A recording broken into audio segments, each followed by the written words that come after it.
Gorgeous people of the internet, I hope we are excellent. And obviously, shout out to some of you absolutely disgusting ones out there as well. This is the internet after all, and I know you exist. I know you're out there, but none of you are in this podcast. I know you're not.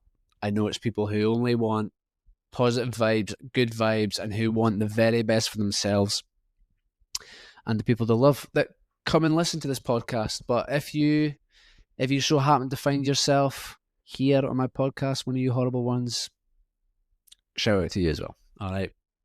Hope we're doing really well. It is absolutely scorching here in Dundee. It is a heat wave. And apparently tomorrow is supposed to be 26 degrees, which is, for me, yikes.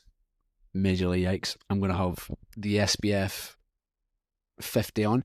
By the way, how high of an SPF can you get? I feel like 50 is the highest that I've ever seen, but I don't know if you get higher than that. So if anyone knows, if you're listening to this, if anyone knows what the highest SPF is, please do let me know. So today's podcast episode is going to be about protein specifically, but even more specifically than that, are you consuming enough? And this is a question that I often get asked more around why protein is so important. So I think this is almost kind of a good follow-up topic to this, because yes, I have answered the question as to why protein is important, but also whether or not you're getting enough of it is going to be very beneficial to you as well, regardless of whether you're training for weight loss or not. I suppose what's kind of really motivated the episode here is that I've actually started playing a little bit of football again, which has been great fun for me.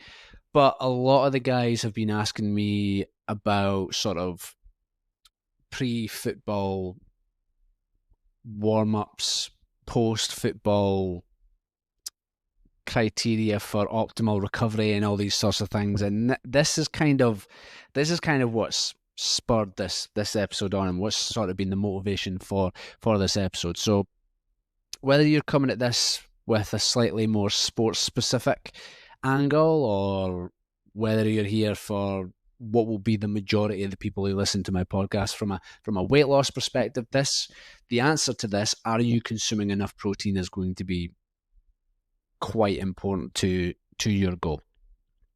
So I guess the best place to start, right, is with what protein actually is. And for a lot of you who are listening, you will probably know this, but again, for the sake of understanding whether or not we're consuming enough, it's probably a good start to start with what protein actually is. And protein is the building block of muscle, for the repair of muscle after exercise specifically, but also for other tissues in the body as well. Now, protein from a weight loss perspective is very, very helpful, because it has a high thermogenic effect. Now, basically what that means is when something has a high thermogenic effect, specifically protein, it means that the body requires more energy in order to break it down and digest it. So in theory, you are burning more calories by consuming protein. It's as a very don't hang your hat on that point. It's a very, very small amount of extra energy compared to other macronutrients like dietary fats and carbohydrates.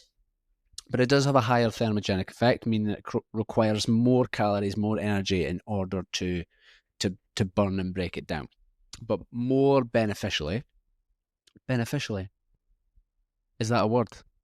But more, what is more helpful about consuming more protein, because it has a high thermogenic effect, it takes longer for the body to break it down and digest it, which means we feel fuller for longer. So if you're someone who's coming at this from a weight loss perspective, that is helpful, because the longer you feel fuller, the less hungrier you're going to be. The less hungrier you're going to be during your weight loss journey, the more consistent and more adherent you are going to be to your diet. Because one of the worst feelings in the world is feeling like you're dieting and feeling like you're absolutely fucking starving.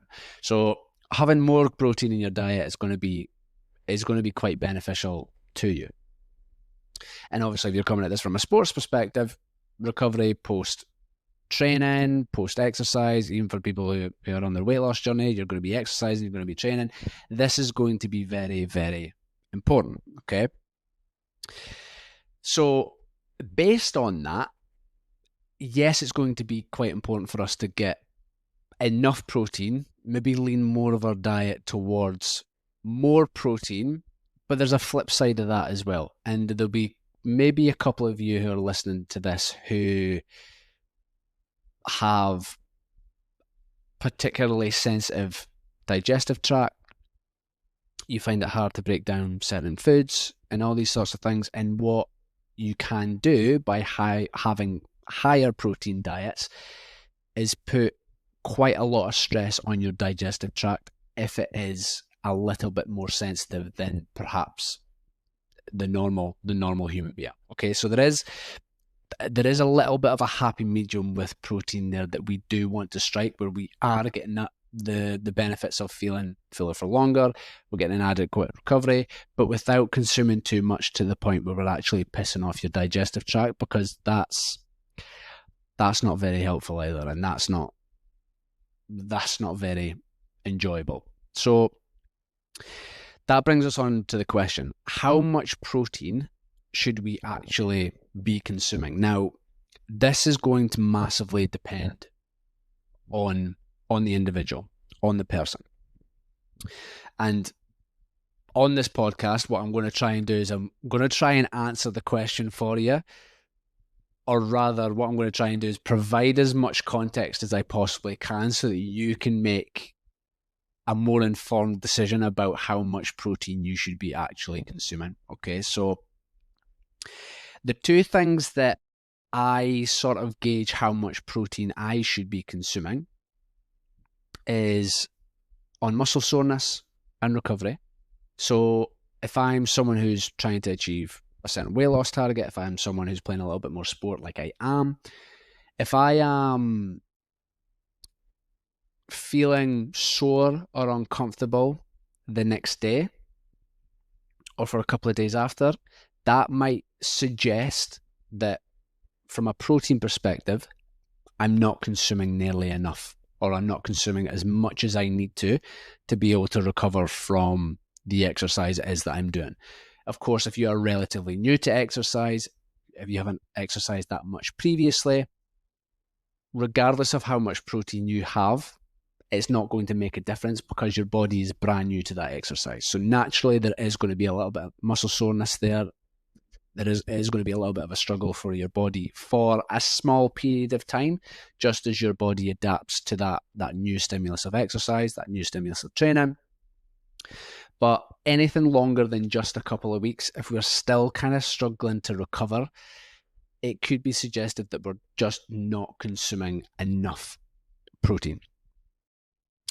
And of course, the other reason is how much digestively you can tolerate. So if you are consuming quite a lot of protein, or if you are, after you are eating, you're consuming food, assuming that you are taking your time with your food, you are chewing it, you're breaking it down as much as you possibly can and giving your digestive tract the best chance it possibly can of digesting that food, it could be that you're having a little bit too much protein if all those other bases are covered and you're still feeling digestively uncomfortable. Okay, so like I said, there's a little bit of a happy medium there, and those are the two things that I base how much protein I will have on, is how effectively am I recovering after exercise, and how much digestively can I actually tolerate. And somewhere in between those two things is going to be a very, very nice happy medium. Now, that sounds like like a lot of work to figure out. So what I'm going to do is I'm going to give you something a little bit easier to follow, so that you can pretty much play about with your own protein totals. Okay, so I always aim for anywhere between 1 gram to 2 grams of protein per kilo of body weight. So essentially what that means, right? At this current moment in time, I am 72 kilos, okay? Which means I'm going to aim for anywhere between 72 grams to 144 grams of protein on a daily. Now, usually, for the most part, that is going to be enough for most people.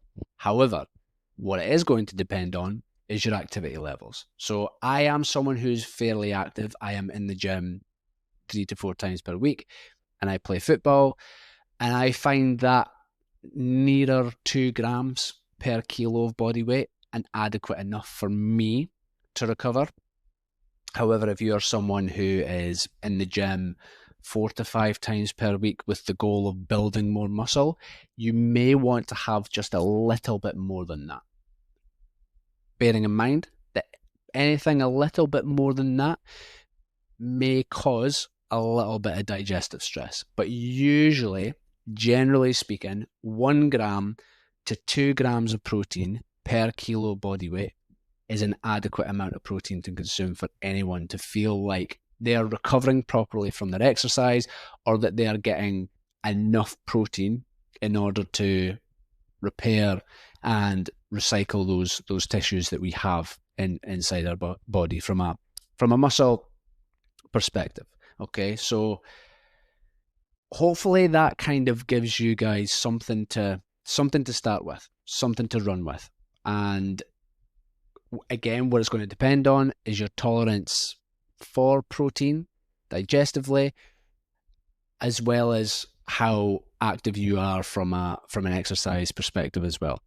So if this is something that has been helpful, please, honestly, feel free to drop a follow. I would more than appreciate it. You can, down below, you can get me on the social medias and stuff like that as well. I'm always sharing nutritional tips, exercise tips, mindset tips, anything weight loss focused, specifically for people who are feeling very, very run down by the whole diet culture and using scale weight as a measure for your results. I know how that feels. I know how bogged down you can feel with it all. You can get me on social media, so be sure to check the caption or the bio down below, and you'll catch me there. Everyone, enjoy the rest of your days, and I'll speak to you very, very soon.